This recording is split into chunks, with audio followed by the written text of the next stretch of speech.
यीशु द्वारा जन्म से अंधे आदमी की चंगाई। यूहन्ना की किताब 9 वचन 1 से 41। तंबू के पर्व के 3 महीने बीत चुके थे और अब समर्पण के पर्व का समय आ गया था।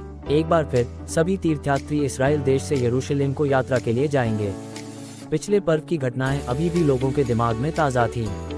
यीशु ने ठीक मंदिर के आंगन में तेजस्वी घोषणाएं की। इसके बावजूद कि धार्मिक अगुवे उसे गिरफ्तार करना चाहते थे, कुछ भी ऐसा नहीं हुआ और लोगों को आश्चर्य हुआ।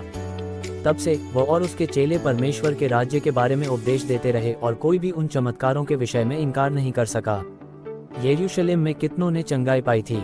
उनके परिवारों में से कितने वहां थे? सारा यरूशलेम यीशु के बारे में बात कर रहा था, लेकिन यीशु भीड़ या धार्मिक अगुवों के बारे में चिंतित नहीं था। उसका निरंतर ध्यान केवल अपने पिता की इच्छा को पूरी करने के लिए था। उसके विरुद्ध लोगों का बहस करना, लोगों की भीड़ से घिरे रहना और यहूदी अगुवों की उसको मरवाने की साजिश, इन सब के बीच परमेश्वर ने अपने पुत्र से किया करने को कहा।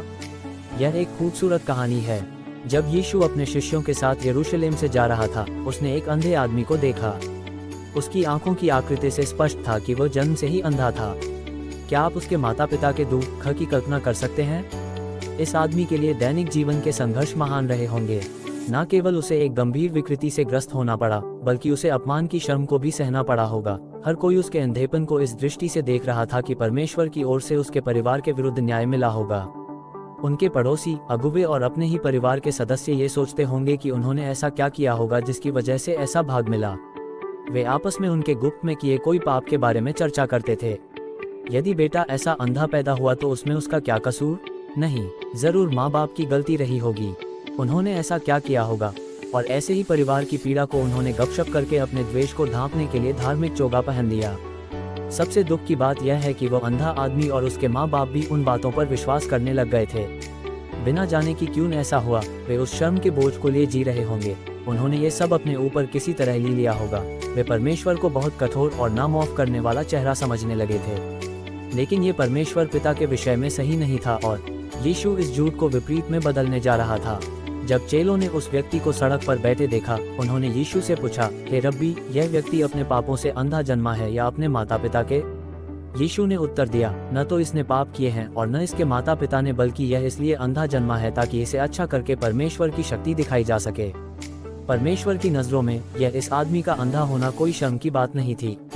यह एक विशेषाधिकार था। परमेश्वर खुद उसके माध्यम से महिमा और सम्मान को प्राप्त करने जा रहा था।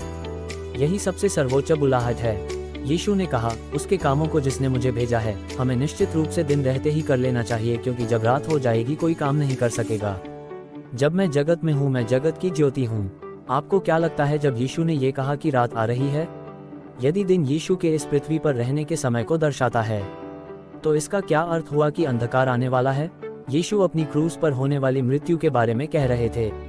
जब तक वह इस पृथ्वी पर था, वह श्राप की शक्ति को और उन्हें जो इसके कारण पीड़ित हुए उस शक्ति को तोड़ेगा। आपने देखा, यीशु ने हम शब्द का प्रयोग किया।